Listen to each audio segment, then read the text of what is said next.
खबर अतीक अहमद को लेकर है। अतीक अहमद को जिस जज ने उम्र कैद की सजा सुनाई उसको लेकर एक बड़ी खबर सामने आ रही है। दरअसल आपको बता दें, प्रयागराज की एमपी एमएलए कोर्ट ने माफिया अतीक अहमद को उम्र कैद की सजा सुनाई। उम्र कैद की सजा सुनाने वाले जज दिनेश चंद्र शुक्ला की सुरक्षा बढ़ा दी गई है, उन्हें वाई श्रेणी की सुरक्षा दी गई है। अतीक अहमद को सजा सुनाने के बाद शासन की ओर से ये फैसला लिया गया है।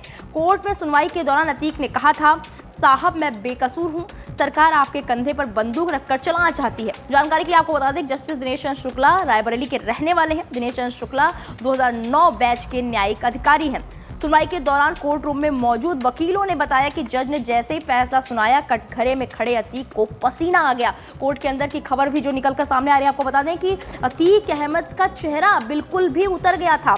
अपने भाई अशरफ को गले लगाकर वो फूट फूट कर रोने लगा, जिसकी तस्वीरें भी सामने आई। आपको बता दें कि 44 साल में पहली बार अतीक को किसी मामले में सजा सुनाई गई है। अब तक वो गलतियां करता रहता था, लेकिन उसे इतनी बड़ी सजा नहीं सुनाई गई। लेकिन 44 साल बाद उसे पहली बार ऐसा है कि जिसे सजा सुनाई गई है। अतीक अपने भाई अशरफ से बोला कि भाई अल्लाह ने सलामत रखा तो फिर मिलेंगे।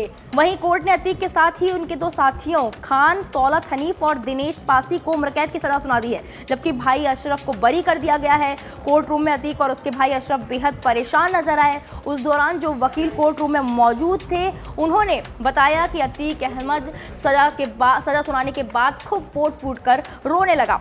फैसले से पहले ही अतीक ने जज डॉक्टर दिनेश चंद्र शुक्ला से कुछ कहने की अनुमति मांगी थी। जज ने अनुमति दी तो बोला, साहब मैं बेकसूर हूँ, मुझे फंसाया गया है, सरकार आपके कंधे पर बंदूक रखकर चलाना चाहती है, मेरा उमेश पाल अपहरण केस में कोई दोष नहीं है। वैसे बता दें आपको कि चोर कभी नहीं कहता कि उसने चोरी की है। उसी तरह अतीक अहमद भी गिड़गिड़ा रहा था और वो जज से बार बार ये कह रहा था कि मैंने कुछ नहीं किया है, मैं बेकसूर हूँ।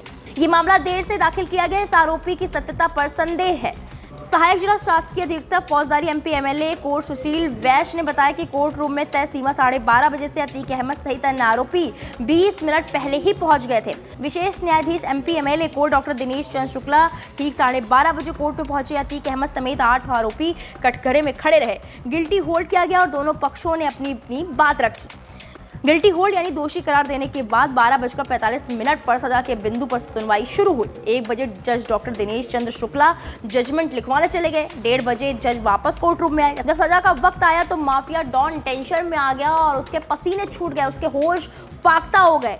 जज ने जैसे जजमेंट का ऑपरेशनल पार्ट पढ़ना शुरू किया और सुनाया कि अतीक अहमद को उम्र कैद की सजा सुनाई जाती है, उसे परिवार को 1 लाख रुपए क्षतिपूर्ति भी देनी होगी। ये सुनते अतीक ने भाई अशरफ की तरफ देखा और दोनों भाई फूट फूट कर रोने लगे। दोनों को रोता देखकर बाकी आरोपी भी रुआंसे हो गए। अतीक ने अशरफ से कहा, अल्लाह ने चाहा तो फिर मुलाकात होगी। बता दें कि 7 साल पहले दोनों भाई की मुलाकात लखनऊ में हुई थी।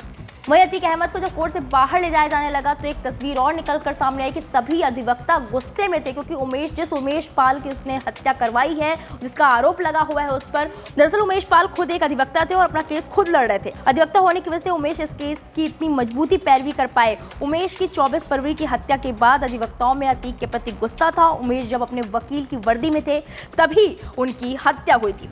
कोर्ट के फैसले के बाद जब अतीक परिसर से बाहर निकलने लगा तो कुछ वकीलों ने इसे पीटने की कोशिश की। हालांकि सुरक्षा घेरा तगड़ा होने की वजह से पुलिस ने अधिवक्ताओं को हटा दिया। पुलिस ने किसी तरह से उसे कोर्ट से परिसर से बाहर निकाला। साथ ही साथ ये भी जानकारी निकलकर सामने आई है कि कोर्ट में उधर अतीक को सजा सुनाई जाती थी, इधर कोर्ट परिसर के बाहर उमेश पाल के समर्थक माफिया अतीक अहमद की तस्वीरों को जूते की माला पहनाकर फांसी दो की मांग कर रहे थे। तो वहीं जो अब बड़ी खबर निकलकर सामने आ रही है कि अतीक अहमद के जज को वाई श्रेणी की सुरक्षा दे दी गई है, क्योंकि ये आशंका जताई जा रही थी कि जिस अतीक अहमद को उम्र कैद की सजा सुनाई गई है, कहीं जिस जज ने ये सजा सुनाई उसको किसी चीज का खतरा ना हो। वीके न्यूज, राष्ट्र के नाम।